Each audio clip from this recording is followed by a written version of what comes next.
तीसरे फेज का चुनाव खत्म हो गया है और यहाँ पर बीजेपी ने अच्छा खासा मोमेंटम गेन कर लिया है। वहीं विपक्ष कंप्लीट डिजायरे में दिखाई दे रही है और वो नर्वस और कंफ्यूज होती हुई जैसे जैसे चुनाव बीत रहा है वैसे वैसे दिखाई देती जा रही है। नमस्कार, कंट्रोवर्शियल डिक्लटर में आपका स्वागत है। तो आज तीसरे फेज के चुनाव का एनालिसिस करेंगे, पर उससे पहले आपसे आपको तीन बातें बताना चाहता हूँ।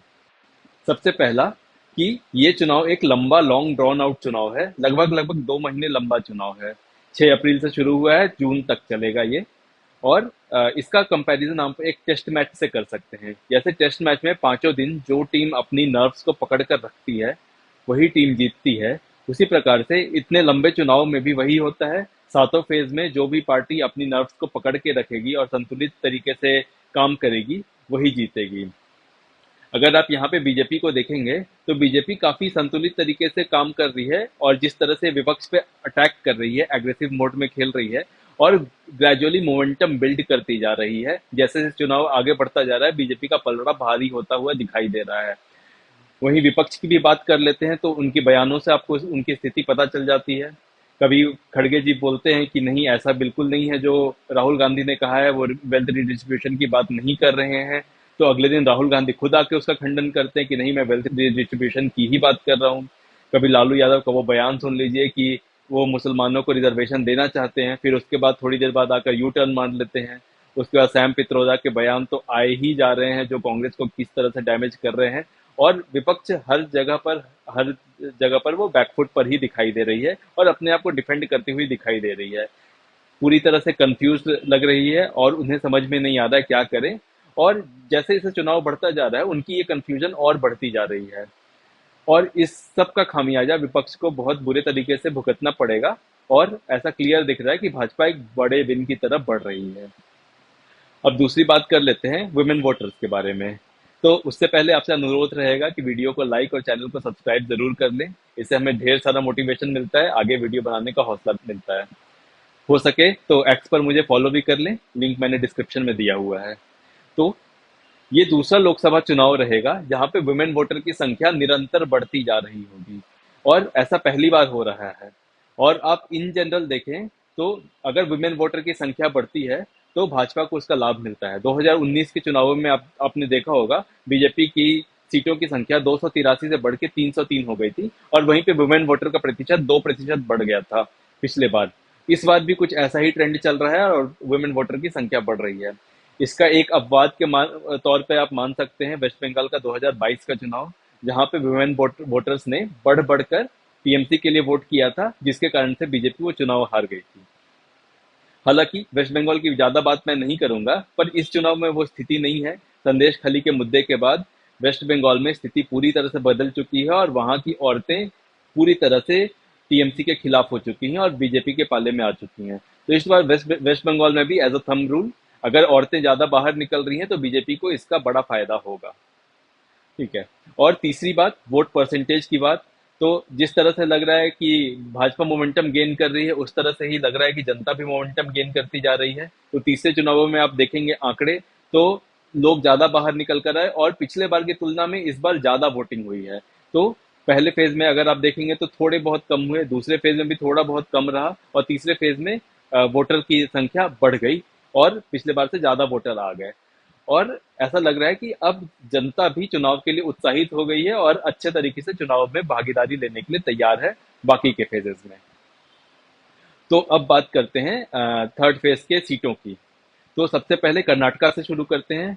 तो कर्नाटक में 14 सीटें इस बार चुनाव में गई थी और इसमें कुछ सीटों का नुकसान बीजेपी को उठाना पड़ सकता है। वो सीटें कौन कौन सी हैं मैं 1 मिनट बता देता हूँ। तो वो सीटें हैं रायचूर, कोप्पला, बल्लारी और कालाबुर्गी। और ऐसा इसलिए नहीं है कि वहां पे कांग्रेस ने बहुत अच्छा चुनाव लड़ा है या कोई कुछ जमीनी हकीकत बदल गई है। ये सिर्फ और सिर्फ बीजेपी के लोकल पार्टी वर्कर्स की कंप्लेसेंसी के कारण ऐसा हो सकता है। और अगर सेंट्रल पार्टी के लीडरशिप को भी यहाँ पे अनछूता नहीं कह सकते। अगर कुछ स्टार प्रचारक ने यहाँ पर प्रचार किए होते, शायद पीएम मोदी ने या योगी आदित्यनाथ ने, हेमंत बिश्व शर्मा ने, तो यहाँ पर स्थिति बदल सकती थी और ये सब सीटों जो फंसी हुई है वो बीजेपी आराम से निकाल सकती थी। आज के डेट में वो स्थिति नहीं है। ऐसा नहीं कि बीजेपी हार सकती है, हो सकता है बीजेपी निकाल भी ले जाए, पर ये सीटों में तगड़ा मुकाबला है बीजेपी और कांग्रेस के बीच में। तो ओवरऑल कर्नाटका की बात करें तो बीजेपी और जेडीएस मिला के 23 सीटों पे जीत सकती है, और बाकी सारे 5 सीट कांग्रेस के पास जा सकते हैं। कर्नाटका के बाद अब बात कर लेते हैं गुजरात की। तो गुजरात में मुझे ज़्यादा बोलने की कोई ज़रूरत नहीं है। गुजरात और साथ के दमन एंड दीव की सारी सीटें बीजेपी के पास ही जा रही है। यहाँ पर किसी तरह का कोई मतलब इस बात पे कोई विचार विमर्श नहीं होना चाहिए कि कौन जीत रहा है गुजरात में। गुजरात के बाद थोड़े से एमपी की बात कर लेते हैं। एमपी में भी बीजेपी ने काफी अच्छा चुनाव लड़ा है, और एक दो सीटों को छोड़कर किसी भी सीट में कोई नुकसान नहीं होता हुआ दिखाई दे रहा है। गुना जैसी कोई सीट, एक आध सीट है जो फंस सकती है, तो एक आध निकल जाए तो निकल जाए कांग्रेस की, बट मोटा मोटी एमपी बीजेपी अच्छे से साफ कर रही है।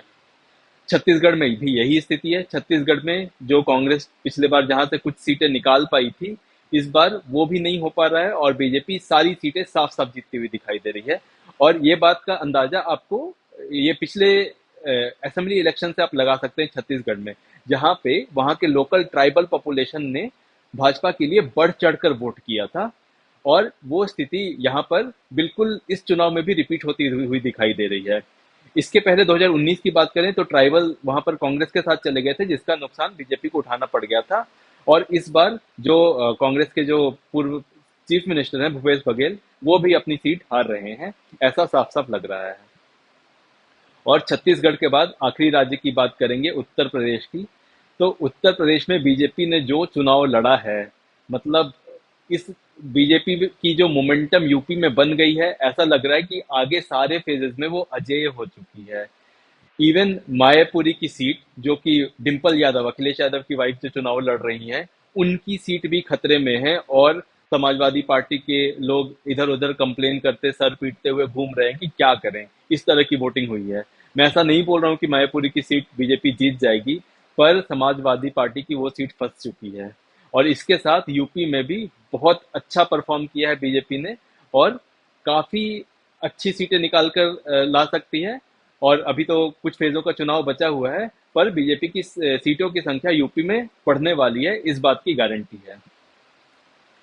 अब आखिर में बंगाल की बात आज नहीं करूंगा, क्योंकि बंगाल में सातों फेजेस में थोड़े थोड़े सीट बांट कर रखे हुए हैं, तो उसके लिए मैं एक अलग से वीडियो बना दूंगा।